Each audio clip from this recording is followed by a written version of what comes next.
Pointing out in the mimer that the stimulation from when avodah samata, when you're doing it, it's going to create a higher child. It's going to create a male child, which means a deeper child is going to be revealed than when we allow Hashem to stimulate first. That means when he is, Avram is when we're waiting for the miracle to happen and then we're doing it. Yitzchak is when there's no miracles. You're going to work hard. It's coming from us. Follow? That's the idea. Let me tell you the story that happened yesterday, which is really cool. So I'm sitting here in the morning. I'm doing my learning before davening. And suddenly, what happened is 2 days ago, I was getting very frustrated with the front door because we always have to keep a carpet there. And after 10 years of being over here in maayan yisrael, I said, you know what, there must be a better solution to this. Especially since lately, the carpet was such that the door would sometimes shut over the carpet, and we were getting a lot of times people banging and trying to get in, even after, when the door is supposed to be open. So, we called the locksmith here, and then I figured, this must be ridiculous. Why don't I have a new knob that actually has a inside thing, you can turn it and to let it unlock, and then you close it, and then you can keep the door always shut. It's just that sometimes it's closed, sometimes it's open. Anyways, that's what happened, and my guy over here decided he's fixing it. He took off the old one and went to Home Depot, put in the new one. Fine. Puts in the new lock, but it wasn't good. So he had to it wasn't the right lock. He had to take it back off and put back on the old one because he couldn't leave a night without a lock. And tomorrow he was going to put in the new one. Fine. So he puts back on the old one, but because he fiddled with it and whatever it is, it broke. So the next morning, it was on. It was enough to close the door, but it was broken. So the next morning when I came in, I was learning. Basically, the situation was that you couldn't open that door from the inside. You couldn't open it from the outside. You couldn't open it from the inside. Basically, that door was not usable until we'll get a new lock and put it on. So there's a fellow who works there in the back office, and he learns here in the morning. Once a week, someone comes to learn with him. They learn together, chavrus. So he asks me, this guy, he comes in from the back over here. He asks me, over here, he says, oh, my chavrus just called me. He's downstairs. He can't get in. I tried to open the door. I can't open it for him. It's locked. What should we do? I said, listen, until we fix the lock, which we're going to do later today.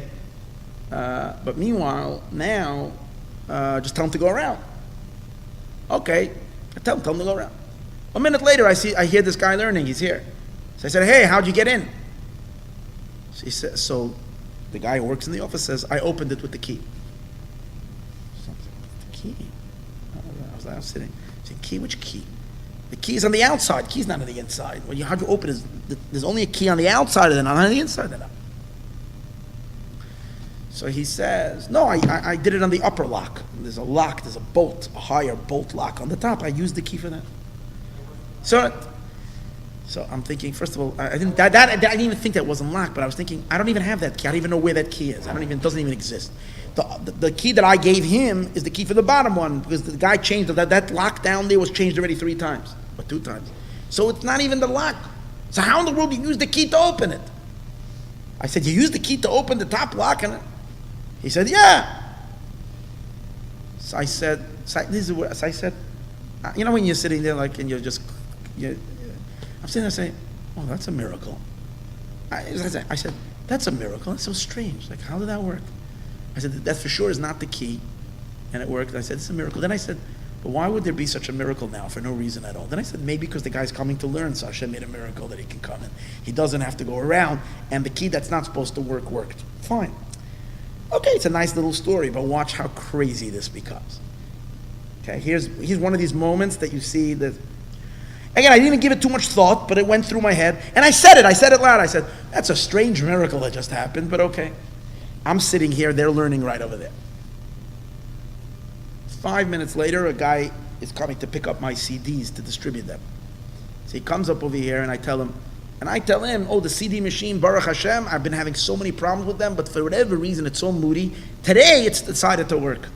So it's mamash a miracle that you can have the CDs, because the CD machine today wasn't making any problems. So because I told him that, he tells me, out of nowhere, I couldn't believe I'm hearing this. He tells me a story that there is a shlucha, she's a Chabad emissary, 40 years already in I think in Amsterdam. I've got her name. She once came home, this is a story he tells me. She once came home, Shabbos, and her door was locked. And she's supposed to give a shiur for women. She can't get into her house. So in her frustration, she had to get in and she shares it. So she says, Eibishter, do I need to get into my house now for my sake? I need to get into my house for your sake, because I have to give a shiur. So can you please, just get me in? So as she's saying that, her neighbor walks by. I think the neighbor wasn't Jewish. I don't know. Maybe it wasn't. I don't know. So she calls her neighbor over. It was Shabbos, I would imagine. She says, can you open my door? The neighbor says, I don't have your key. She says, no, use your key. So the neighbor comes. She said, but your key is my key, it's not my key. She says, just use your key. So the neighbor comes, puts the key in, turns it, and it opens. Again, this is the story this guy is telling me right now. Okay? This guy's telling me. It opens. And he opened. And she gave the shiur. The next day, she meets the neighbor again, and the neighbor says, I should maybe, I don't want to have your key, maybe. So she says, you don't have my key. She says, what do you mean? I do. I just opened your lock. She says, you can try it. So the neighbor goes back and tries, and it's not opening. It was a one-time thing that happened.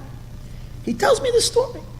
And I'm thinking to myself, I was just 5 minutes ago speaking about that miracle that happened, that someone just came in, used the key that doesn't supposed to work.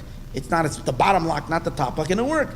And I was thinking, that why did that happen? Because someone has to come learn, and he wants to learn Torah, so why should the Eibishter make him go around the block? He has to learn now and finish. Wait. So I get up, and I'm all excited about this. I say, this is like really crazy. So I run back to him, and I want to tell him the story. And I say, yeah. Meanwhile, people today, they have a white thing stuck in there. They don't even have a wire anymore. It's reached a whole new level. Today, they don't even have a wire. They walk around with, soon I tell my wife now that in a few years from now, children will be born, will think that actually, that part of the body is this white little thing sticking in out of the air. In any case, so I'm trying to talk to him, and he keeps going to me. Can't tell him. And he's on the phone. It was annoying me, because already 5 times I went to speak to him about something, and each time he's like, ugh. In any case, so I tell him this, but he doesn't know what I want. He thinks I want the key. So he flips me the key. So I take it, I say, check this out. I go downstairs, and I'm working. I tried a long time. No, the key's not working. So then I come up, and I tell him, he's finally off the phone, and I tell him, he said, yeah, I know, because when I went back down to let him out, I couldn't let him out. That's very weird. But the fact that he came in and told me that story, so what I took the lesson from it is that no matter if this is God's work that needs to get done in the world, don't complain you don't have the key, because everything will happen. As long as you know you're doing not your work, you're doing God's work, then all doors will be open. You have the key, you don't have the key, you have the money, you don't have the money, you have the thing. It's gonna happen, because it's a different reality. Like I said, Matzah Shabbos, the story of the Ruzhiner. The Ruzhiner said that the whole idea of Zman Tefillah, that you can only daven at certain times, are for those people that are asking for their own needs. But those that are asking for the king's needs, you can come in every time. It's a whole different system. So back to our story over here.